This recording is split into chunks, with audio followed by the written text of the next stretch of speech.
मिनश्शैतानिर्रजीम बिस्मिल्लाहिर्रहमानिर्रहीम। Dear students, अस्सलाम वालेकुम। कैसे हैं आप? खैरियत से हैं? हम उम्मीद करते हैं आप सब लोग खैरियत से होंगे और आप वीडियोस को एंजॉय कर रहे होंगे, क्योंकि हम आपके लिए बड़ी इंटरेस्टिंग वीडियोस क्रिएट कर रहे हैं। तो आज हम स्टार्ट करने जा रहे हैं यूनिट नंबर 7 8th क्लास की मैथ का फंडामेंटल्स ऑफ ज्योमेट्री। तो फंडामेंटल्स ऑफ ज्योमेट्री में हम सबसे पहले करेंगे पैरेलल लाइंस।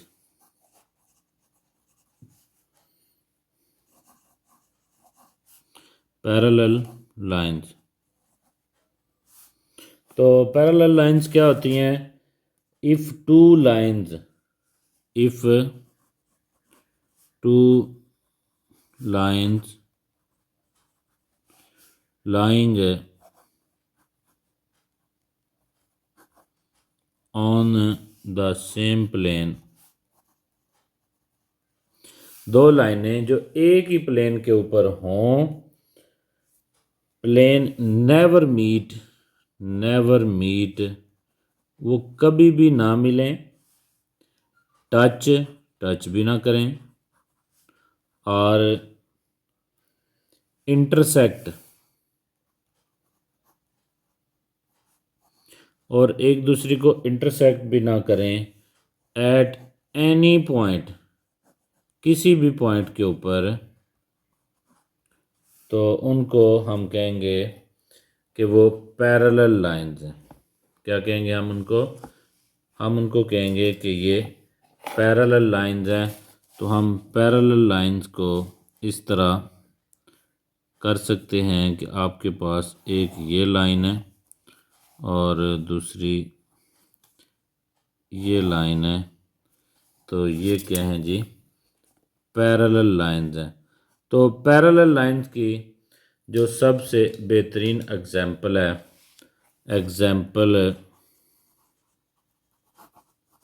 दैट इज़ वो रेल्स ऑफ द ट्रेन है। ट्रेन की जो पटड़ी है वो इसकी हमारे पास बेहतरीन एग्जाम्पल है, जो कभी भी एक दूसरे को मीट नहीं करती और ना कभी एक दूसरे को क्रॉस करती हैं।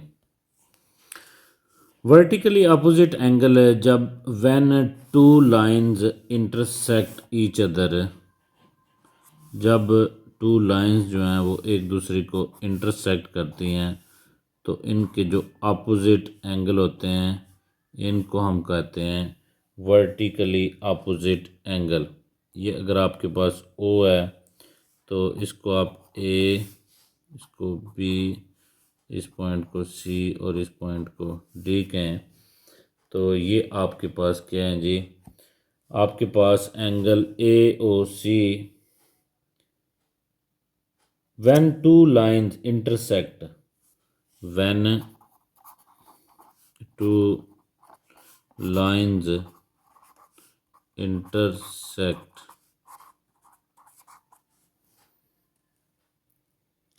the two angles are directly opposite each other through the vertex.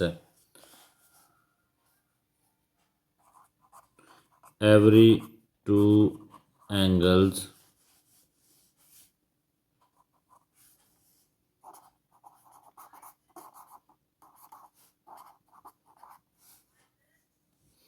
are directly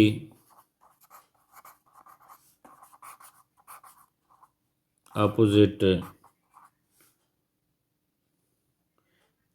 to each other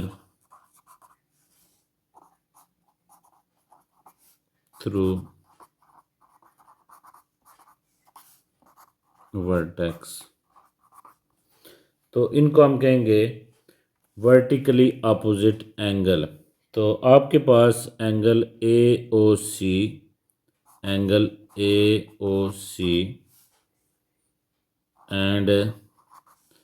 angle D O B angle C O B and angle A O D, ये जो हमारे पास वर्टिकली अपोजिट एंगल्स हैं। Next है जी हमारे पास corresponding angles, corresponding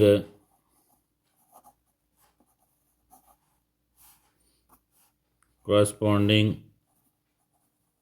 angles. Corresponding angles के अंदर हमारे पास अब देखें, आपके पास अगर टू पैरेलल लाइंस हैं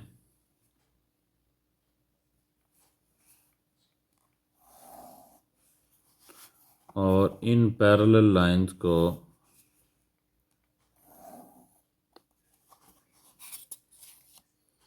कोई एक लाइन जो है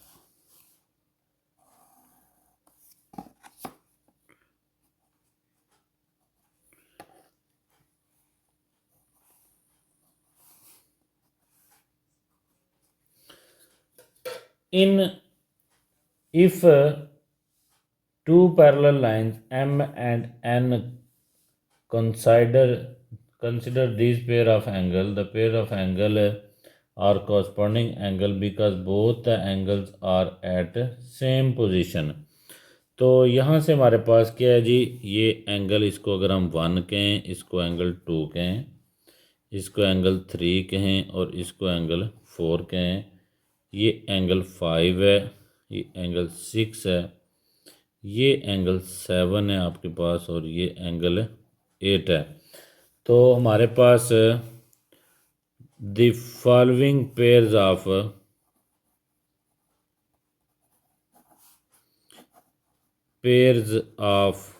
angles, angle 1 and angle 5, angle 1 and angle 5, angle 2 and angle 6,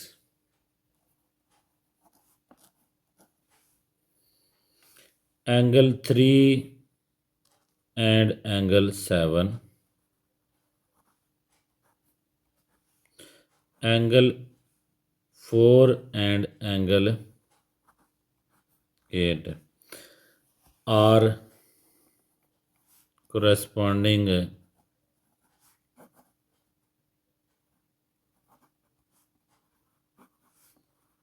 angles.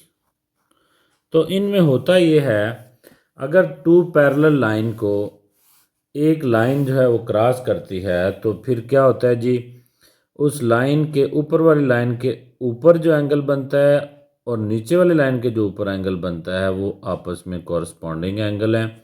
इसी तरह ये लेफ़्ट साइड पे जो ऊपर वाला एंगल है ऊपर वाले के इक्वल है और नीचे वाला एंगल नीचे वाले के इक्वल है। इसी तरह राइट साइड पे जो ऊपर वाली लाइन के ऊपर एंगल बन रहा है और नीचे वाली लाइन के ऊपर एंगल बन रहा है, ऊपर वाला एंगल ऊपर वाले के और नीचे वाले का कॉरस्पॉन्डिंग एंगल होता है। नेक्स्ट जी हमारे पास है alternate interior angles. Alternate interior angles में आप देखें कि अगर हमारे पास ये एंगल है ए, ये एंगल है बी, ये एंगल है सी और ये एंगल है डी, तो ये जो हमारा अल्टरनेट इंटीरियर एंगल है इसका F G H sorry E, तो आप देखें कि हमारे पास ये जो इंटीरियर एंगल है बी, एंगल बी का जो opposite interior alternate interior angle है, एंगल बी और एंगल एफ और and angle C and angle G, ये क्या है जी, ये अल्टरनेट इंटीरियर एंगल हैं। कैसे, ये लाइन की अंदर वाली साइड है, इस लाइन की ये अंदर वाली साइड है, तो ये एक्सटीरियर एंगल हैं दोनों और ये दोनों इंटीरियर एंगल हैं। तो अल्टरनेट हमने लेने हैं, इधर इसका अल्टरनेट बी वाले एंगल का एफ है और सी वाले एंगल का अल्टरनेट एंगल जी है। तो इसको हम कहते हैं अल्टरनेट इंटीरियर एंगल्स। नेक्स्ट है हमारे पास जी polygon. Define a polygon. A polygon is a closed, a polygon is a closed figure with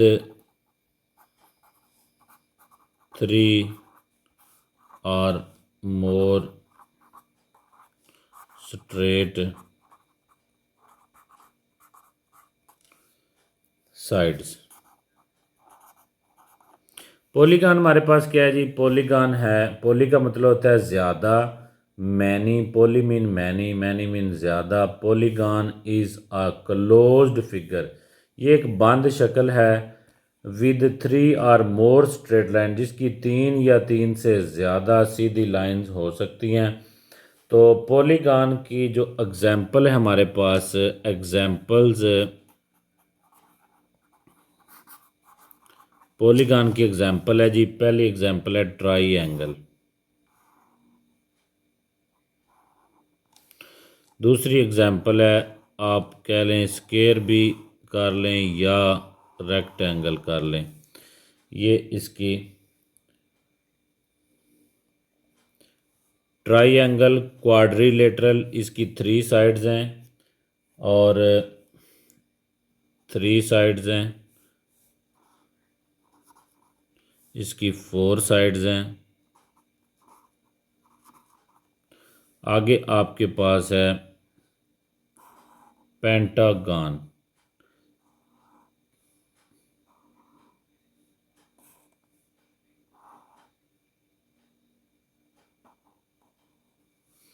ये जी पेंटागन है, इसकी फाइव साइड्स हैं, फाइव साइड्स हैं इसकी। और उसके बाद हमारे पास आ जाती है हेक्सागन।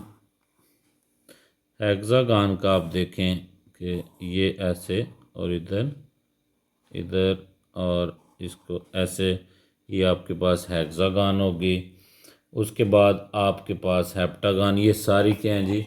इनको हम कहेंगे पॉलीगॉन। पॉलीगॉन का पॉली का मतलब होता है मैनी, मैनी का मतलब होता है ज़्यादा। तो पॉलीगॉन ऐसी हमारे पास क्लोज्ड फिगर है जिसकी थ्री या थ्री से ज़्यादा साइड्स हो सकती हैं और ये क्लोज्ड फिगर होती है। नेक्स्ट हमारे पास है जी properties of parallelogram. Properties of parallelogram. Parallelogram is a special type quadrilateral whose pairs of opposite sides are parallel। तो ये हमारे पास 10 special type of quadrilateral, special type of quadrilateral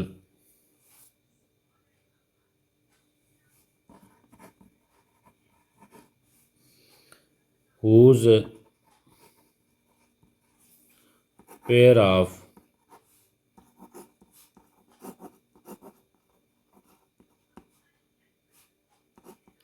pair of opposite sides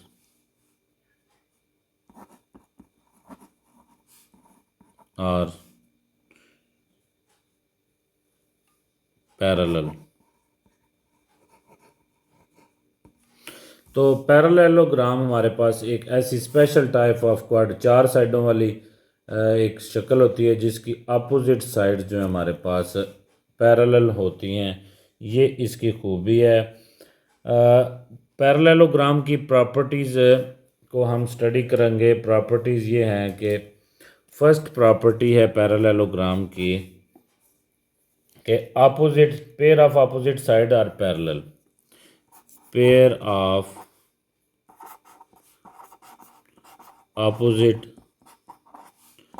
sides are equal।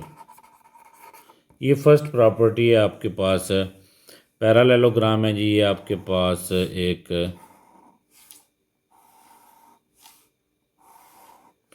तो इसकी ये वाली side जो है इसके पैरेलल है और ये वाली जो साइड है ये एक दूसरे के इक्वल हैं।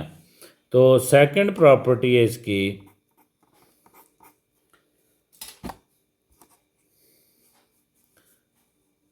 Pair of two pair of opposite sides are congruent। Opposite side के जो दो टू पेयर्स हैं वो क्या होते हैं जी, वो कॉन्ग्रुएंट होते हैं। ये साइड इस साइड के कॉन्ग्रुएंट है और ये साइड इस साइड के कॉन्ग्रुएंट है।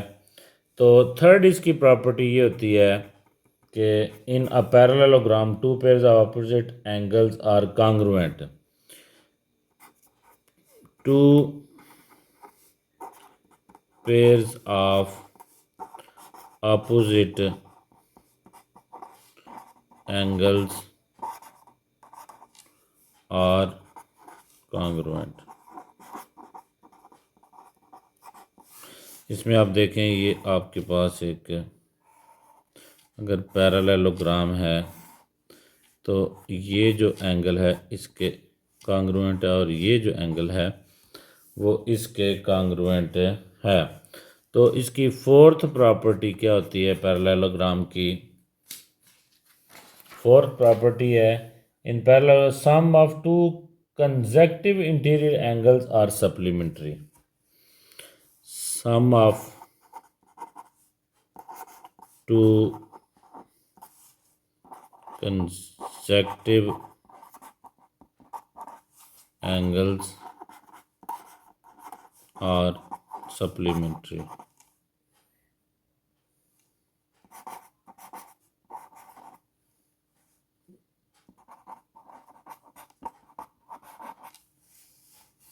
तो इसके पास अगर आप देखें कि ये आपके पास अगर पैरेललोग्राम है,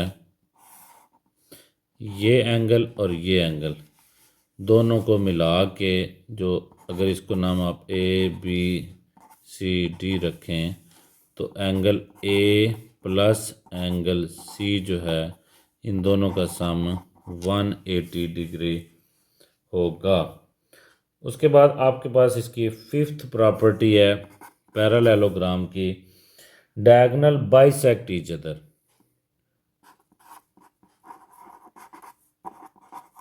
diagonal bisect each other. Diagonal जो हैं वो एक दूसरे को बाइसेक्ट करते हैं। जैसे अगर आपके पास एक पैरेललोग्राम है तो इसका ये जो डायगोनल आएगा वो दूसरे डायगोनल को बाइसेक्ट करेगा, यानी कि ये जो साइड है वो इसके इक्वल होगी और ये आपस में एक दूसरे के इक्वल होंगी। ये हमारे पास 5 प्रॉपर्टीज़ ऑफ पैरेललोग्राम है। अपोजिट साइड्स आर इक्वल होती हैं, यानी इक्वल पैरेलल होती हैं, और दूसरी इसकी इक्वल भी होती हैं और पैरेलल भी होती हैं।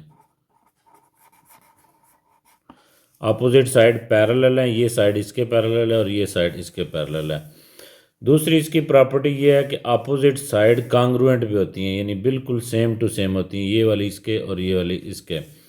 तो थर्ड इसकी ये होता है कि अपोजिट एंगल भी जो है वो भी कॉन्ग्रुएंट होते हैं, यानी आमने सामने वाले एंगल जो हैं वो भी, ये एंगल इसके कॉन्ग्रुएंट है और ये एंगल इसके कॉन्ग्रुएंट है। उसके बाद कोई से लगातार जो एक दूसरे के साथ एडजेसेंट एंगल्स हैं टू, उनका सम जो होता है 180 होता है। इन दोनों का सम 180 है, इन दोनों का सम 180 है, इन दोनों का सम 180 है, इन दोनों का सम 180 है। तो डायगोनल जब इसके खींचेंगे आप तो वो एक दूसरे को बाइसेक्ट करेंगे, यानी कि दो बराबर हिस्सों में काट देंगे। अ 5 साइडेड रेगुलर पॉलीगॉन हमारे पास क्या होगी? अ 5 sided polygon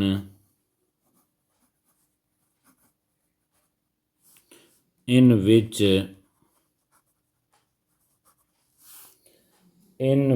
all the five sides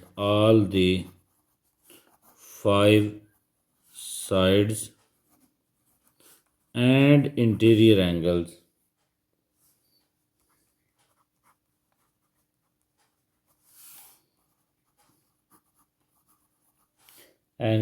are of same size.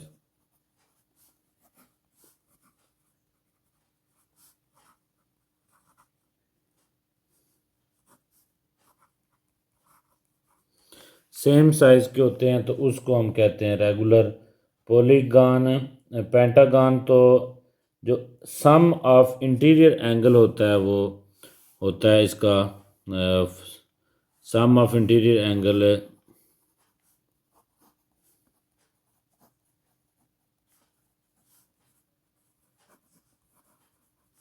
इसका होता है 540।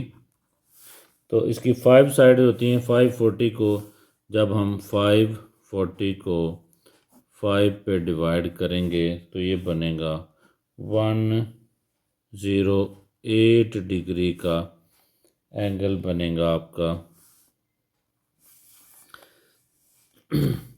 तो रेगुलर पॉलीगॉन भी होती है। Polygon in which all the sides are of equal length is called a regular polygon. Regular polygon भी हम एक्सप्लेन कर सकते हैं। Regular polygon, a polygon in which all sides are of equal length, a polygon in which all sides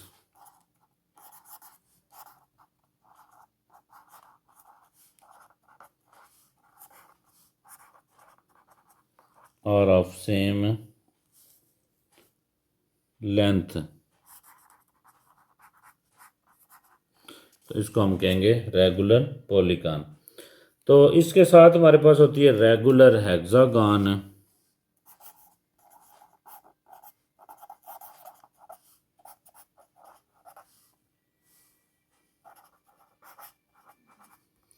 regular hexagon जो हमारे पास side a six sided polygon in which all six sides and interior angle a six side, बिल्कुल same ही definition है। एक लफ्ज़ फिर 5 की जगह हमने 6 लगा देना। Six sided polygon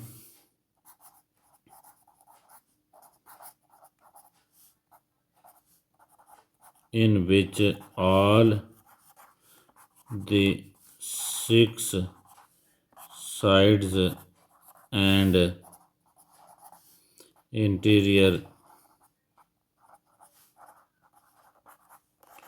angles are of same length। Same length के होंगे तो आपको क्या जी, इसको हम कहेंगे रेगुलर हेक्सागॉन। तो इसके अंदर रेगुलर हेक्सागॉन जो होती है इसका जो टोटल एंगल होता है वो होता है 1720 डिग्री को जब हम 6 पे डिवाइड करते हैं तो एंगल 120 डिग्री आता है रेगुलर हेक्सागॉन का। तो इसके साथ ही आगे हमारे पास है regular octagon.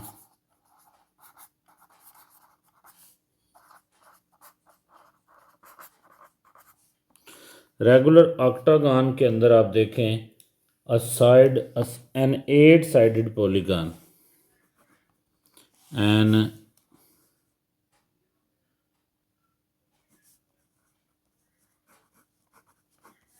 8 sided polygon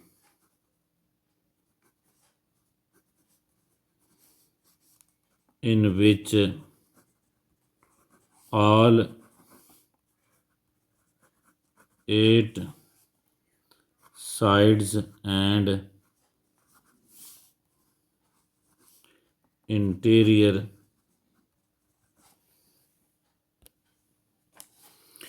angles are equal, तो इसको हम कहेंगे कि ये रेगुलर हेक्सागन है। रेगुलर हेक्सागन के अंदर इसका टोटल एंगल होता है 108 डिग्री को जब हम 8 पे डिवाइड करते हैं तो ये आता है जी 135 डिग्री का हर एक जो एंगल है वो आता है। एक्सरसाइज 7.1 है हमारे पास। इसके अंदर आप देखें कि आपके पास फर्स्ट क्वेश्चन जो है वो है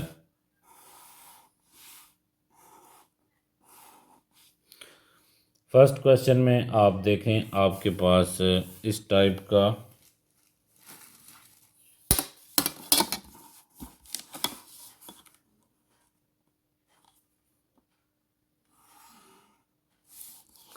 ये आपके पास एक डायगोनल है, उसमें आपके पास ये एक एंगल दिया हुआ है ई और ये एंगल दिया हुआ है 63 डिग्री और ये एंगल आपको दिया हुआ है एफ और ये एंगल दिया हुआ है आपको 78 डिग्री।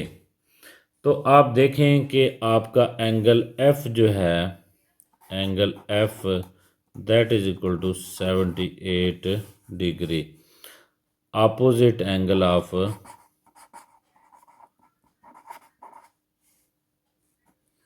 opposite,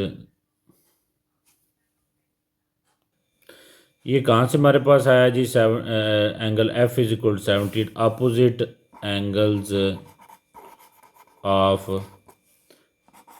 पैरालेलोग्राम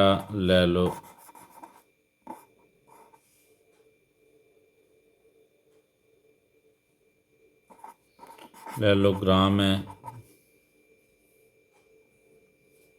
तो इस वजह से ये अब और हमारे पास एंगल ई जो है that is equal to 63 degree.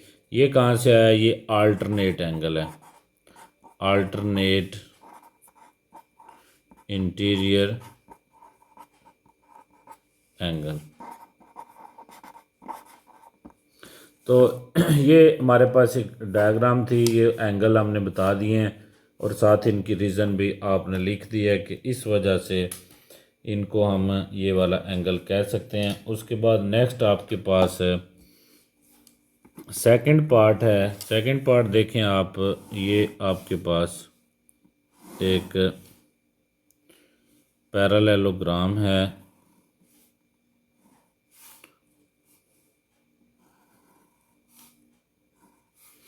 इस पैरालेलोग्राम के अंदर जो ये एंगल है दैट इज़ एक्स और ये एंगल है वाई और ये एंगल दिया हुआ है 70 डिग्री। तो आप देखें जी एंगल वाई जो है आपका that is equal to 70 degree क्यों है, अपोजिट एंगल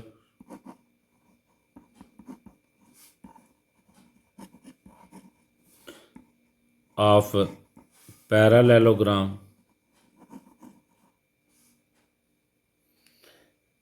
पैरालेलो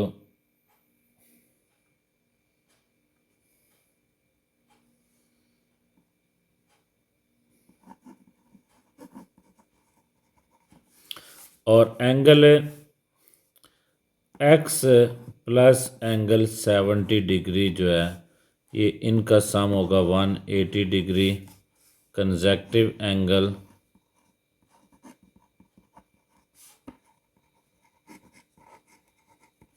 तो इसमें से एंगल एक्स सॉरी हाँ angle X is equal to 180 degree minus 70 degree तो एंगल एक्स जो है दैट इज़ आ गया 110 डिग्री।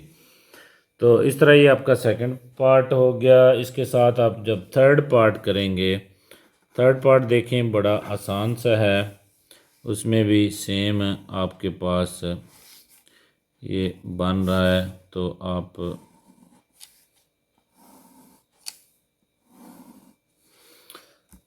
ये यहाँ से जब आप इसके डायगोनल्स लेंगे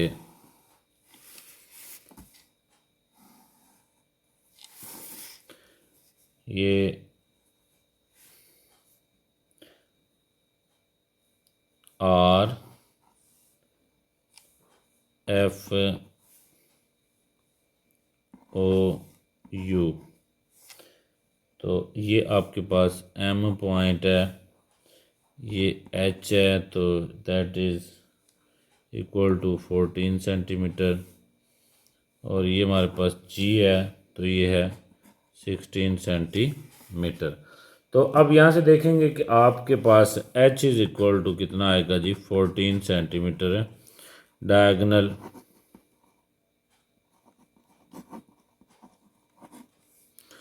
डायगोनल और आपके पास जो जी है that is equal to 16 centimetre opposite side of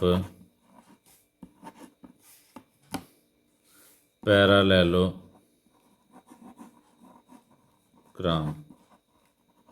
तो अपोजिट साइड, इस वजह से इसको हम कहेंगे कि ये ऐसे है। नेक्स्ट हमारे पास है जी सर्कल। सर्कल क्या होता है जी, a circle is a simple plane shape of geometry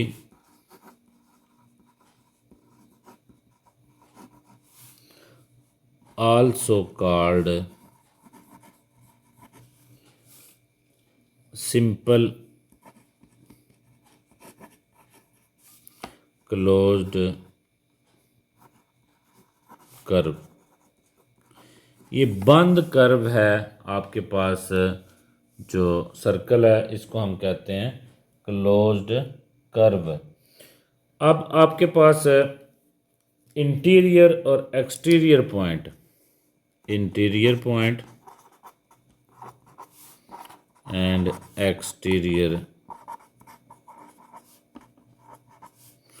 point, circle के अंदर पॉइंट और सर्कल के जो बाहर पॉइंट है उसको हम कहते हैं एक्सटीरियर पॉइंट।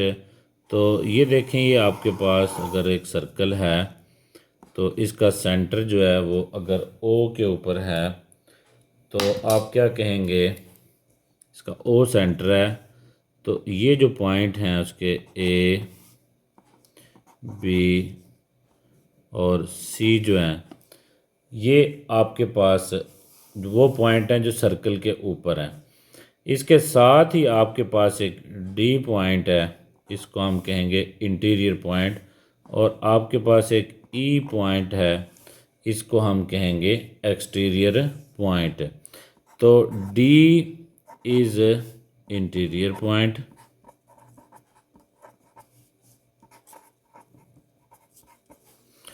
और ई जो है E is exterior point of circle. तो आगे हम चलते हैं, कुछ टर्मिनोलॉजीज़ जो हैं वो सर्कल की, इसके साथ आगे हम पढ़ेंगे। उसमें ये देखें, आपके पास अगर एक सर्कल है, ये एक सर्कल है, तो सर्कल का सेंटर है आपके पास ओ सेंटर है, तो इसका ये जो पोर्शन है इसको हम कहेंगे sector, that is sector.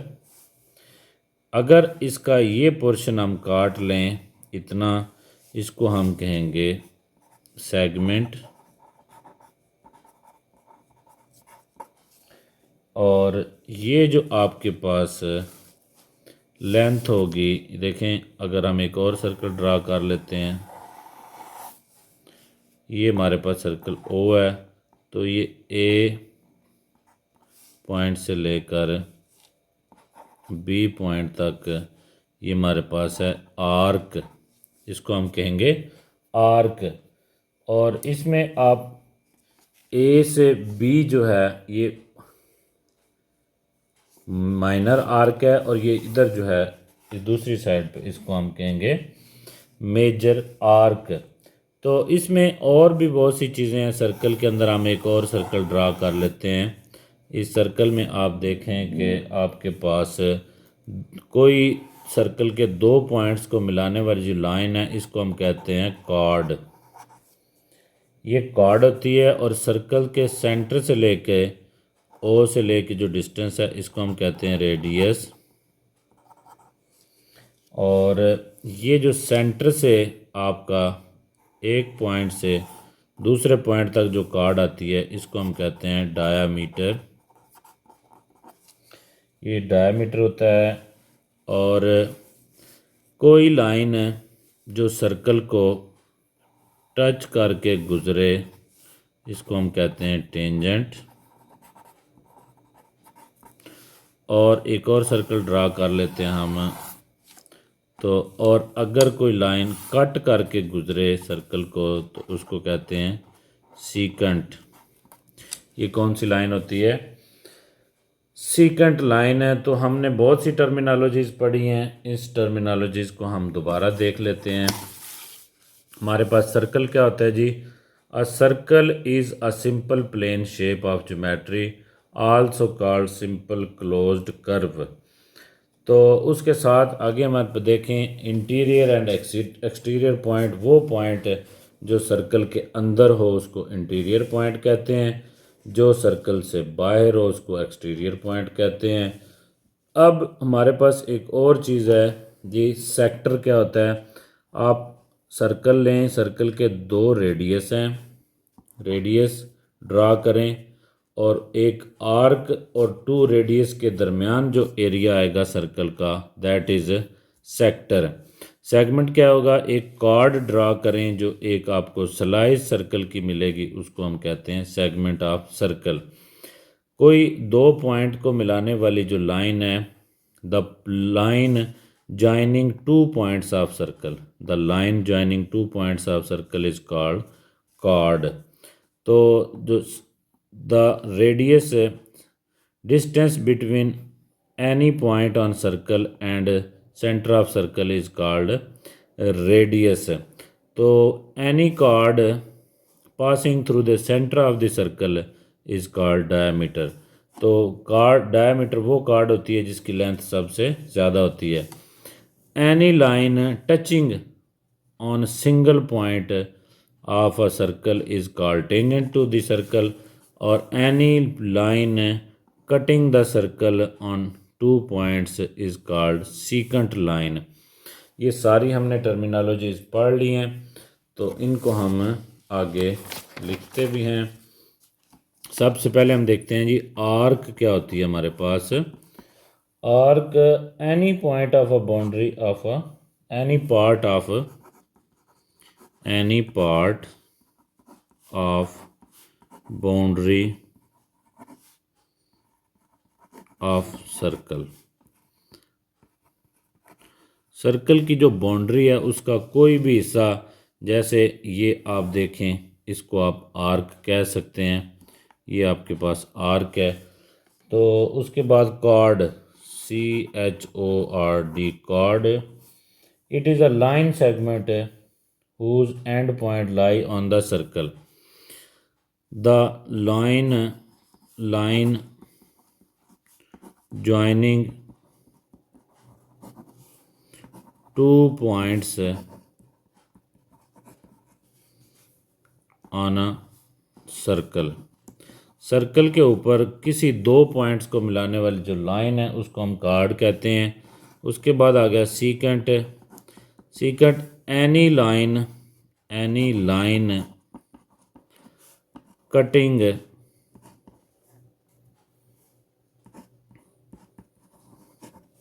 The circle on two points. वो लाइन जो टू पॉइंट के ऊपर सर्कल को कट करे उसको हम कहते हैं सीकेंट लाइन है। उसके बाद हमारे पास है जी सेक्टर। सीकेंट लाइन, ये देखें कॉर्ड ऐसी होगी, ये आपके पास सर्कल है, इसका सेंटर है, तो कोई से दो पॉइंट जो हैं, ये ए पॉइंट है और ये बी पॉइंट है, इनको जो मिलाने वाली लाइन है उसको हम कहते हैं कॉर्ड। ये हमारे पास आर्क है, सर्कल है, सर्कल का ये यहाँ से लेके यहाँ तक जो पोर्शन है ये ए पॉइंट है, ये बी पॉइंट है, ये जो है इसको हम कहते हैं आर्क। तो सीकेंट लाइन कौन सी होती है जी? ऐसी लाइन है जो सर्कल के अंदर से कट करके 2 पॉइंट पे से गुजर जाए, उसको हम कहते हैं सीकेंट लाइन। तो उससे के आगे हमारे पास सेक्टर ऑफ सर्कल। तो a region bounded by 2 radii, a region in a circle. Circle का वो region bounded by 2 radii and an arc. एक आर्क और 2 जो रेडियाई हैं उनके दरमियान जो सर्कल आएगा, सर्कल का पोर्शन आएगा, उसको हम कहेंगे सेक्टर। जैसे ये हमारे पास एक सर्कल है, इसका सेंटर ओ है, ये देखें आपके पास ये एक ये रेडियस है, एक ये रेडियस है, तो इनको ये जो है ये क्या है? सेक्टर है। ये एक सेक्टर है आपके पास है। उसके बाद है जी सेगमेंट। सेगमेंट क्या होता है जी? आपके पास सर्कल है, region bounded by a chord and an arc, a region in a circle bounded by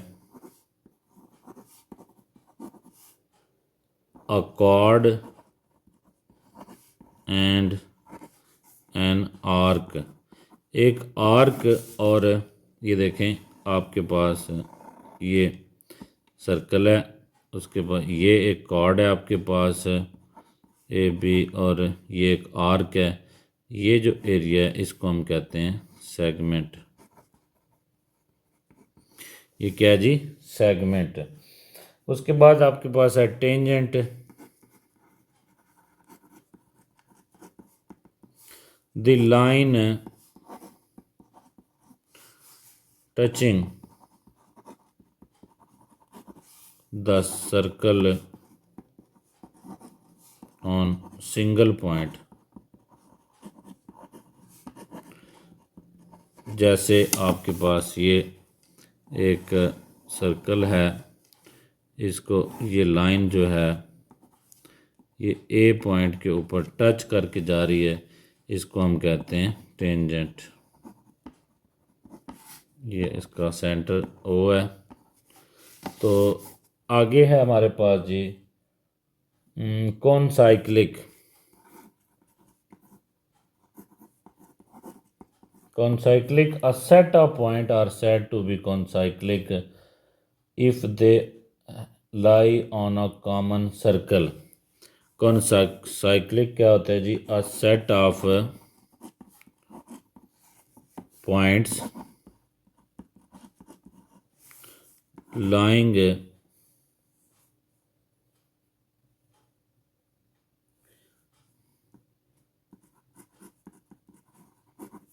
on the same circle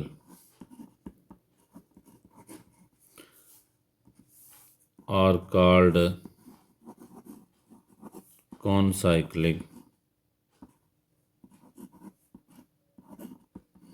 जैसे कहते हैं हमारे पास एक सेट पॉइंट्स का सेट है जो एक ही सर्कल के ऊपर हो, जैसे ये ए है, ये बी है, ये सी पॉइंट है और ये डी पॉइंट है।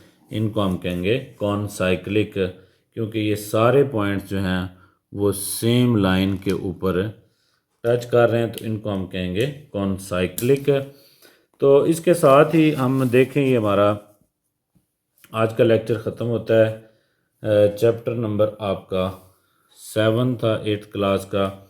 तो इसमें हमने जो बहुत सी टर्मिनोलॉजीज़ की हैं। उम्मीद है आपको ये वीडियो पसंद आई होगी। वीडियो आपको पसंद आई है तो इसको लाइक करें, दोस्तों के साथ शेयर करें, चैनल को सब्सक्राइब करें। मिलते हैं नेक्स्ट वीडियो में इंशाल्लाह। अल्लाह हाफिज़।